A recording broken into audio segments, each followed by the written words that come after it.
اعوذ باللہ من الشیطان الرجیم بسم اللہ الرحمن الرحیم۔ سورہ الاعراف کی 4 آیات 80، 81، 82 اور 83 آج ہم پڑھیں گے۔ وَلُوطًا اِذْ قَالَ لِقَوْمِهِ، اور اسی طرح ہم نے لوط علیہ السلام کو اس کی قوم کی طرف بھیجا۔ لِقَوْمِهِ، ہم جب کہہ رہے ہیں لے بھیجا تو یہاں سے اس کا مراد لیا جاتا ہے واسطے اس قوم کے۔ اس نے کہا اذ قال، جب کہا اس نے، لقومہ، اپنی قوم سے، اتأتون، کیا تم آتے ہو، اتیون سے آنا۔ اس میں بصلہ با نہیں ہے تو اس کے معنی صرف آنے کے ہیں۔ اگر ساتھ آگے با ہوتا تو اس کا مطلب ہے لانے کے، جیسے اتو بہی تو لے کر آؤ، تو یہاں اتأتون تم، کیا تم، الف حمزہ زبر آ، کیا، تأتون تم آتے ہو، فاحشۃ بے حیائی کی طرف آتے ہو، ما سبق بہا، کہ نہیں گزری ایسی بے حیائی جو تم سے پہلی قوموں سے نہیں، سابقہ، ما سبقہ نہیں گزری، سبق پیچھے گزری، بہا وہ، یہ فاحشہ وہ بے حیائی جو پہلے نہیں گزری، یعنی جس کی پہلے کوئی نظیر نہیں ملتی، من احد من العالمین، دنیا میں کہیں بھی، دنیا میں من احد کسی ایک میں بھی کہیں بھی ایسی نظیر نہیں ملتی۔ انکم، بے شک تم، لتأتون الرجال، لا البتہ یہ تاکیدی ہے، لام تاکیدی، تأتون تم آتے ہو، یہ وہی ہے اتیون سے، تأتون الرجال، اور مردوں کی طرف، شہوتاً، اپنی شہوت پوری کرنے کے لیے، من دون النساء،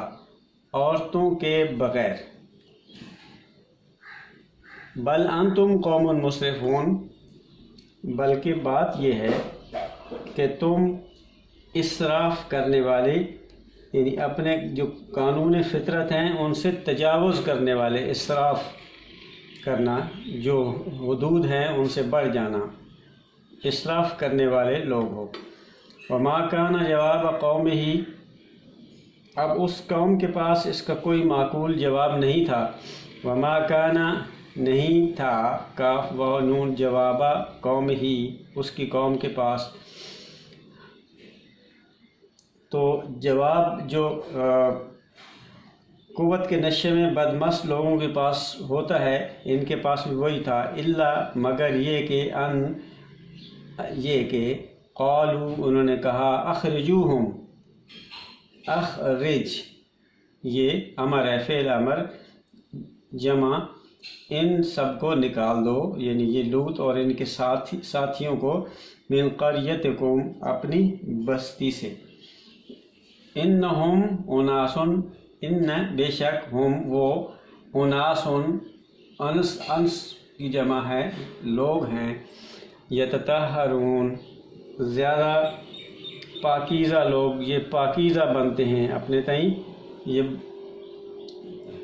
پاکیزہ لوگ بنتے ہیں، ان کو بستی سے ہی نکال دو۔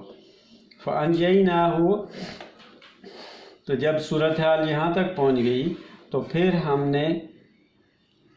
نجات دی، نون جیم واو، بچا لیا ہم نے اس کو، وَأَهْلَهُ، اور اس کے اہل کو، إِلَّا امْرَأَتَهُ، مگر اس کی بیوی کو، امراتن، بیوی، اب اس کی جمع نساء ہے، وہ ایک الگ لفظ ہے پورا، اور امراتن ایک واحد کے لیے استعمال ہوتا ہے، یہ ہو، یعنی لوط علیہ السلام کی بیوی کو۔ تو اہل جو ہے یہ قرآن کی، جیسے نوح علیہ السلام کے بیٹے کے بارے میں اللہ نے کہا تھا کہ یہ تمہارا اہل نہیں ہے، تمہارے گھر والوں میں سے نہیں ہے، تو قرآن کا معیار اہل کا یہ ہے کہ جو ایمان میں اشتراک ہے جس کا، وہی اہل ہے، دوسرا اہل میں سے شامل نہیں ہے۔ فانجینا ہم نے نجات دی اس کو اور اس کے اہل کو مگر اس کی بیوی کو. کانت من الغابرین تھی، کانت مؤنث ہے، کانت مؤنث تھی وہ، من الغابرین پیچھے رہ جانے والے سے. غبر ہوتا ہے جیسے گرد و غبار، ایک بیٹھ جاتا ہے پیچھے رہ جاتا ہے، کوئی گھوڑی سواری وغیرہ آگے چلی جاتی ہے، اس کا گرد و غبار پیچھے بیٹھ جاتا ہے، تو اسی سے ہے غابرین، وہ پیچھے رہ جانے والوں میں سے تھی. صدق اللہ العظیم.